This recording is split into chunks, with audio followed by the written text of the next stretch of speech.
Saviors of Uldum, the second expansion of the Year of the Dragon, has taken the standard and wild laddering worlds by storm with a litany of new decks and strategies. With this being perhaps the healthiest and most balanced meta that Blizzard has ever provided us, how has the Hearthstone community reacted to this change of pace? Well, stop me if you've heard this before. Nerf Dr. Boom! You need to get rid of Boom! Move Boom to the Hall of Fame because there's too much Boom! Boom! Boom! And I guess Mage has some powerful pieces, but anyways, Boom! Boom! Boom! Boom! I want you in my room! Hang on a second, I lost my train of thought. I'll give Blizzard credit. They did actually choose to listen to the opinions of their players for once. But I want to look at the big picture. How did the release of Saviors of Uldum go? How well were its cards received? And what problems exist in this latest update to Hearthstone? Let's begin my review of Saviors of Uldum. The launch of Uldum led to a complete change in the meta, with many of Rise of Shadow's decks falling in popularity. Bomb Warrior, Mech Paladin, any type of Warlock deck, none survived the transition to Uldum. Why did this manage to happen? Well, every expansion meta has a collection of core decks, also known as Tier 1. The most popular aggro, mid-range, and control decks often find themselves in this balance. By the end of Rise of Shadows, the aggro mid-range control trinity was composed of Mech Hunter, Tempo Rogue, and Bomb Warrior. The Cyclone Giants Mage was also fairly popular, acting as the mid-range combo red-headed step-sibling. Of course, there were dozens of other decks in the meta as well, allowing all of the other classes to have a presence. These four were just the main four. At the release of Uldum, the meta was first shocked by the appearance of the new Quest Shaman, but then everyone realized Quest Shaman kinda sucked and stopped using it.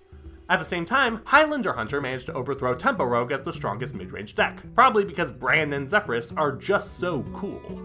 Meanwhile, all the different types of mage decks came together under the blessing of their lord and savior Yogg-Saron and created Highlander Mage, which instead of exploiting one stupid combo that mages can pull off, instead decides to exploit all of them.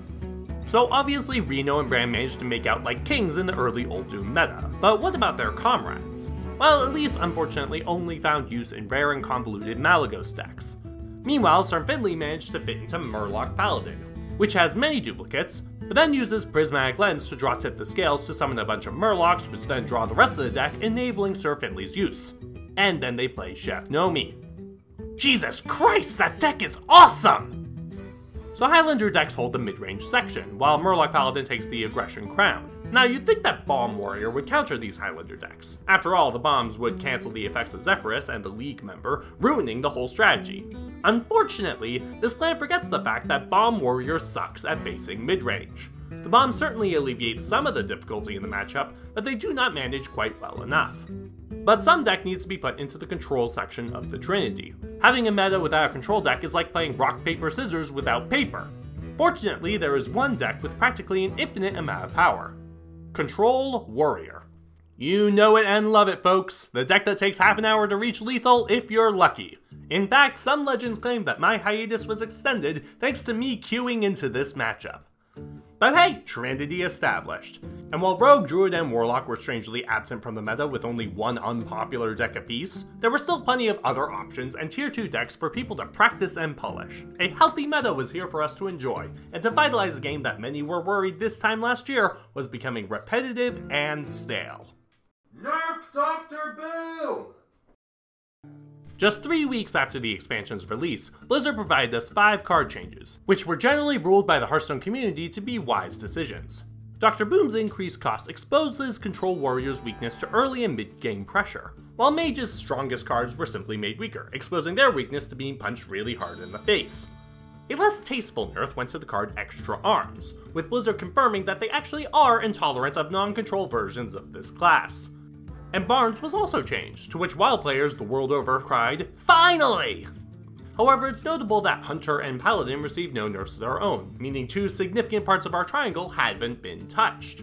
But still, the strongest 2 control classes are getting their strongest cards hit. Surely the change will be monumental! It wasn't. All of the top tier decks remained the top tier decks, except for Mage, which completely died. The survival of Control Warrior may have surprised some players, but that's because the main opposition this deck faced was also brought down a peg. To be honest, the fact that Mage has dipped in power this much is probably the only true flaw of these card nerfs. That blemish aside, Blizzard succeeded at their goal of creating a more rounded meta. And with a more rounded meta, more decks are able to surface. Quest Druid has made a significant leap forward since the nerfs hit, dragging one of our 3 unloved classes up from the depths. Quest Shaman has also become the most popular deck in the game, even though it probably shouldn't be. But hey, it runs Shudderwock, so I guess I can't fault players' logic. And while classes don't have as wide a breadth of options as they did during the Year of the Raven, most classes still have a healthy selection of decks at their disposal. Except for, of course, Mage and Warlock. Any decks for these 2 classes are just silly if you really think about it.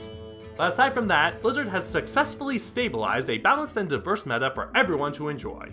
This, however, begs one final, important question. Why am I still pissed off? While Blizzard has successfully transitioned the Hearthstone ladder into a new and evolved form, they overlooked one issue plaguing their company.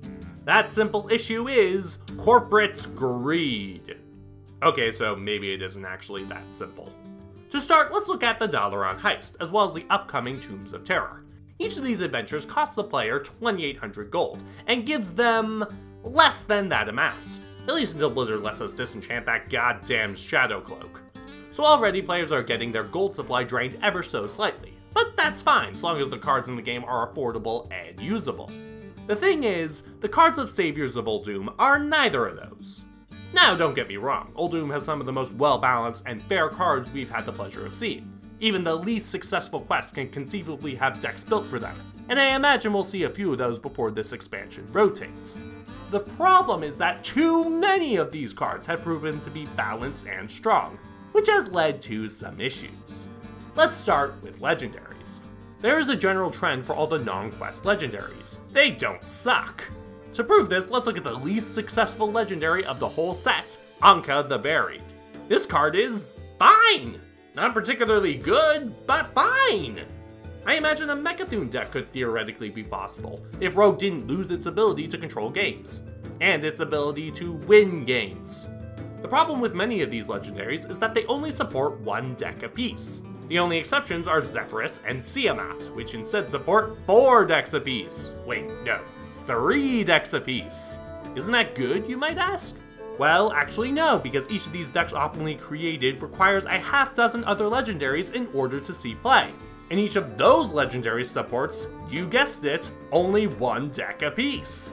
But the juicy stuff is not actually the legendaries, it's the epics. Many players struggle to maintain a healthy number of epic cards in their collection, considering that they are over twice as numerous as legendaries and only 4 times more common. Usually players only need to maintain a few epic cards, because a healthy portion of these cards are often completely useless. However, with this expansion, far more of these cards are being used. While Uldum has 13 epic cards currently seeing play, the other expansions have far fewer, such as Rastakhan's Rebel, which has a grand total of 1 epic card properly seeing play. This move works advantageously for Blizzard. With players wanting more epic cards, they'll open more packs in order to obtain precisely those cards.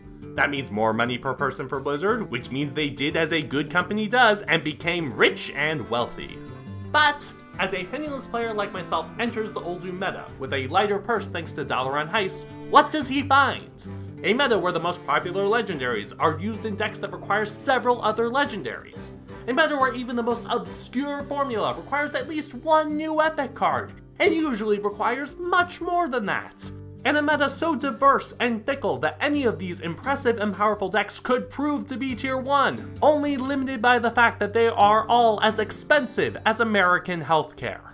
So congratulations, Blizzard! You once again managed to impress me with your meta balancing, only this time you put a massive price tag on the results of your labor. Did you get the fat stacks of cash that you wanted? Probably. Did you get the admiration of players everywhere for creating this balanced meta? Of course not, our fan base is as toxic as battery acid. If you want my honest review of Saviors of Uldum, Blizzard did everything perfectly right with this expansion's release, and that is paradoxically why I hate it.